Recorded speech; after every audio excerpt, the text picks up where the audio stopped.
Years ago, you know, it was always on my mind all these years, you know, because I'd never seen him again. So he evidently got sent home, you know, and but I had no address on him, only the state that he came from, you know, and no phone number. And so it was finally about 4 or 5 years ago.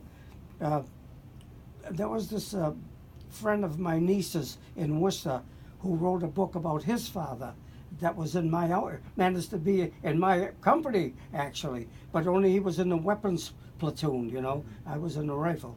And he wrote it was the name of his book was A Yankee in the Texas Army.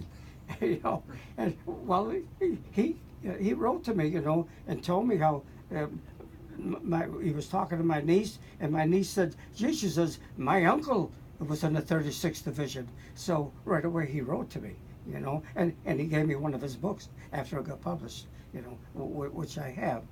And so he saw that article, or I guess on Facebook or wherever it was, you know, that this guy wanted to know if anybody knew me and what I was doing. Well, he answered it, you know, and he told him that, you know, I was living in Maine and Arizona, and that I was well, you know, and healthy.